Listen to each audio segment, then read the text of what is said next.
Welcome into OutKick the Show. I am your fearless leader, Clay Travis. I hope all of you are having fantastic Tuesdays, wherever you may be across this great country or this great land. We have got a lot to dive into, but right off the top, FanDuel.com/Clay. If you're going to be in Tennessee, Michigan, Virginia, Illinois, Iowa, West Virginia, Colorado, what other states? Colorado, Iowa, Illinois, Indiana, Pennsylvania, New Jersey, all 10 of those states.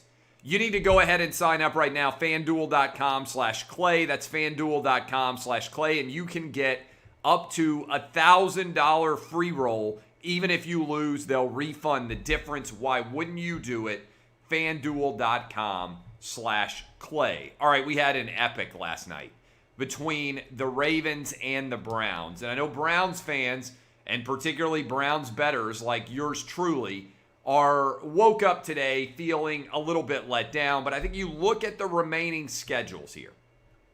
Browns are likely to go 2-1 to get to 11-5. And if you really break it down, there is also a likelihood that the Ravens are going to win the remainder of their games to get to 11-5. So we're setting up for an incredible roster of AFC playoff teams. Frankly, it's likely 7 teams, all 7 AFC playoff teams are going to win 11 or more games. That's the way I would break it down going forward right now. Lamar Jackson comes back and snags a victory with a 55-yard field goal. If Trace McSorley doesn't get hurt, I think the Ravens might have lost this game and they might have been out of the playoffs. Instead, Trace McSorley gets hurt. Lamar Jackson comes rushing back in to take the snap on 4th down when there are no other quarterbacks to play. Hits Hollywood Brown for the touchdown, and then the Browns come back down the field, score too rapidly. The 55-yard field goal happens, and I know there's a lot of moving parts, but Lamar Jackson actually spiked the football too soon because he required then for the Ravens to have to kick off. In other words, the final play of the game didn't end up being the field goal, and that ended up killing us out there if you had the Browns plus the points, because a safety at the end of the game swung the outcome, and you ended up losing that bet on one of the worst beats ever. Now, to FanDuel's credit, they have refunded $750,000 that they made on this game to all of the accounts of people out there who bet the Browns. So if you signed up at FanDuel.com/Clay, and if you listened to me and you took the Browns and you felt like you were in pretty good shape, well, they went ahead and refunded you. So $750,000 back to gamblers. That's a good position to be in. Props to FanDuel for doing it. FanDuel.com/Clay. Get signed up. Now, what are the situations going to look like here? I think your 3 wildcard teams in the AFC are going to end up being whoever loses between the Titans and the Colts. And I don't want to jinx things, but I went ahead and bought my playoff tickets for the Titans-Colts game today. For the Titans, if they win the division and host a home playoff game, I went ahead and bought those. And if that ends up happening, then it'll be the first Titans home playoff game since 2008. So that would be pretty outstanding to be able to go to. So the Titans or the Colts, whoever wins the division will host a home playoff game. But I think the other team is likely to also make the playoffs, because if you look at their remaining schedules, both teams have a tough road game. Titans have to go on the road against the Packers. Colts have to go on the road against the Steelers. But otherwise, the two teams should win their other games. Titans play against the Lions this weekend, and we've got a game for the Colts going up against the Texans. So I think both teams are going to be 10-4, with the Colts going on the road against the Steelers, with the Titans going on the road against the Packers, and then they'll need to win their final game. Both of them are going to get 11-5, I think. 11-5 at the worst. Both teams could also go 12-4. Either way, the loser of that division, and the Titans are going to have the tiebreak probably, will be the team that gets one wild card, I believe. And then I think the Browns and I think the Ravens are going to be your other wild card teams. And all three of those wild card teams are capable of going on the road and actually winning a game, which gives the Chiefs, who I think should be the prohibitive favorite to win the Super Bowl out there, given the fact that the Chiefs right now would have the bye week, a huge advantage because they're going to dodge the greatest collection of playoff teams that's ever existed in the AFC. So that is where we are heading in general, associated with all of those breakdowns, all right? So again, if you're a Ravens fan, I think you should be excited. If you are a Browns fan, I think you should be excited. Baker Mayfield has come back from the dead. Last year, he looked like a guy who was not going to be a long-time starter in the NFL. I think he looks athletic, the way he's moving around in the pocket. His throws have gotten infinitely better. I just think in general, Baker Mayfield has stepped up his overall play a great deal. Leads me to my NFL top 5, bottom 5. Top 5 teams in the NFL right now. I've got the Chiefs as the best team in the NFL.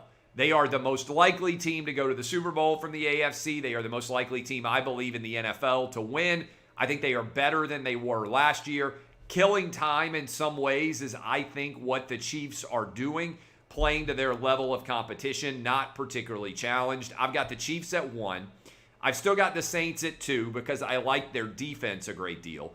I've got the Packers at 3, by the way, so that means I think the most likely Super Bowl is Chiefs against Saints. I've got the Packers at 3. I've got the Bills sliding in at 4.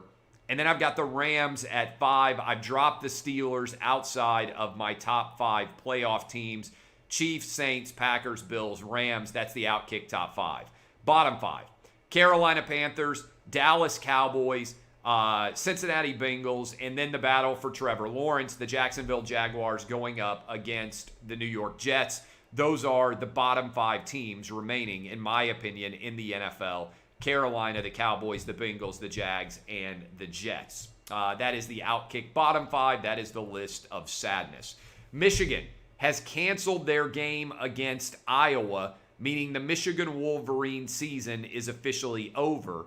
But it appears that Jim Harbaugh is going to return as the Michigan football coach, despite the fact that he has gotten inquiries reportedly from 5 different NFL teams. So Harbaugh coming back to Michigan. Tomorrow is college football signing day. Michigan has a top 10 caliber class. If you are somewhat curious and maybe even surprised that tomorrow is the early signing day, it's going to be a wacky one. Let me go ahead and hit refresh here, and I'll run you through quickly the top 10 and maybe a few more. No surprise, Alabama right now has the best overall class in college football. They have got 6 5-stars according to the 24/7 composite, 12 4-stars. I mean, just an incredible amount of talent that Alabama is adding. Ohio State, 5 5-stars and 13 4-stars, followed by Georgia. Those actually are the 3 most talented teams in college football already.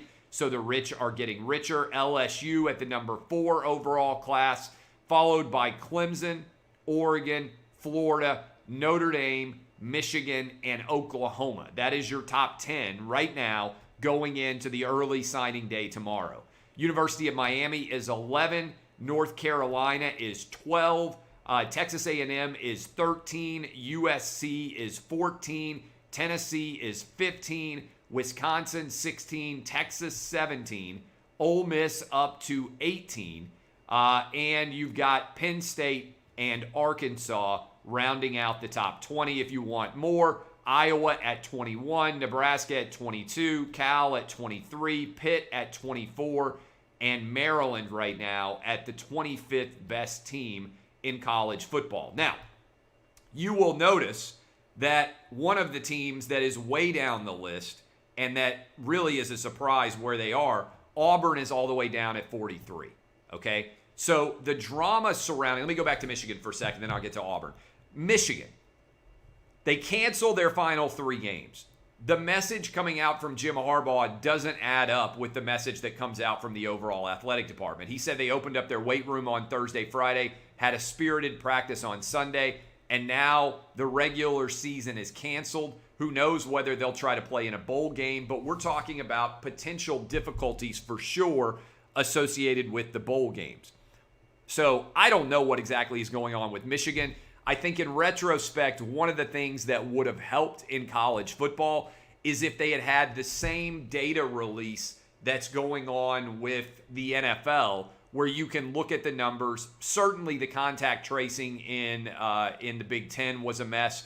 The 21 days never really made any sense of quarantine for contact tracing and for positive tests.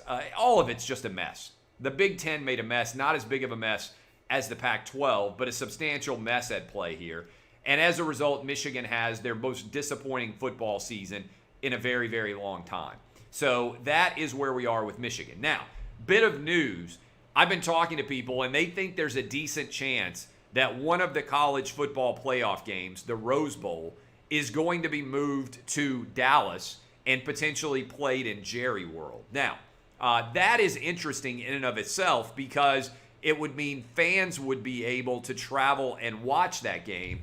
But what's also intriguing about it is that game is being played relatively soon. Exactly, basically 2 weeks from now, pretty much, we're going to be playing the college football playoff. And I think it's going to sneak up on a lot of people because we're playing games all the way up until December 19th. And then, boom, we're going to be rapidly into the college football bowl season to the extent that those occur. But I think that's a smart move. It makes no sense to play a big game in California when the governor of California, Gavin Newsom, who potentially is going to be recalled, is making all sorts of ridiculous choices. And you don't want to have suddenly at the last minute the game canceled at the Rose Bowl. But if there's no fans present there, what sense is it going to be making to send all two teams all the way across the country to play in front of a non-existent crowd? To me, it's a no-brainer to play this game in Dallas and be able to play in front of a large crowd. I think Dallas is up to over 30,000 fans who are able to actually go watch games there. So to me, this seems like a really good solution for college football. By the way, college football playoff rankings, the next to last rankings, the final one obviously will be on December 20th. The next to last college football playoff rankings are occurring tonight on ESPN. Let's talk about the Auburn coaching drama. Auburn is in an intriguing spot. Tomorrow is the college football early signing day, but Auburn now is potentially going to go through early signing day without a coach, and it's not really clear exactly what direction their coaching search is going. They paid $21.7 million for Gus Malzahn to be out, and there's a possibility that they could uplift Kevin Steele, the defensive coordinator of Auburn, and make him the head coach. I like Kevin Steele. I think he's done a very good job at Auburn. It doesn't make a lot of sense to me to fire his boss and then elevate his subordinate if you're having to pay $21.7 million to Gus Malzahn to just bump up his defensive coordinator, okay? I don't really understand that. Also, there is talk that Mario Cristobal was interested in this job and that ultimately he has now had to put things on hold because his team is in the Pac-12 championship game and he wasn't anticipating it. We'll have to see what happens there. There are rumors about Lane Kiffin. We've had an Ole Miss coach in Tommy Tuberville who claimed he would only leave Oxford in a pine box, go and take the Auburn job. And, of course, now Tommy Tuberville is a United States Senator. So that is going to be a story worth watching, at least for a little bit, as Lane Kiffin is recruiting aggressively at Ole Miss. And remember, he has a game on Saturday against LSU. Don't know if he's in play there or not. You've also got Billy Napier. You've got Hugh Freeze. A lot of different moving parts for this Auburn head coaching search. And frankly, it seems very odd to me that they would make this move and not have somebody immediately ready to get plugged in, which makes me wonder, is the coach that they are going to hire still coaching, or is Steele, the defensive coordinator right now, going to end up being their safety net in the event they can't find a bigger name to potentially plug in at that position? So that is going to be, I think, I love the coaching carousel. I love everything about the crazy season in college football. Few people love it more than me. But right now it looks like Auburn is going to be the most interesting and engaging and fascinating story to follow in that respect. Finally, Giannis has made the decision to stay with the Milwaukee Bucs, signing a $228 million Supermax. Now, I've been critical of a lot about the NBA's brand, but I actually think this is good news for the NBA because the big fear in the NBA had become that if you don't play with one of the major market franchises, nobody's ever going to stay and win a championship at a small market franchise again. And Giannis at least has made it clear that he is willing to stay with the Bucs and attempt to build a championship caliber team there. Not a bad payday, $228 million Supermax over the next 5 years. Giannis reportedly staying with the Milwaukee Bucs. Big win for the Milwaukee Bucs, and also I think the NBA, which is worried quite a bit about major stars all bolting out of small or mid-sized markets for the bigger bright lights and attention of big cities on the East and West Coast primarily. All right. I love all of you. My name is Clay Travis, DBAP unless you need to SBAP. I will be live on television in about an hour. Fox Bet Live will be breaking down the awful bad beat at the end of the Ravens-Browns game, getting you ready for the upcoming weekend in college football and in the NFL. All of that headed your direction. I appreciate all of you. This has been OutKick the Show. If you haven't already, go subscribe to our podcast, Clay Travis and OutKick. Search it out. Also, go sign up for the OutKick VIP. It is a great gift for someone in your life out there who wants, is difficult to shop for.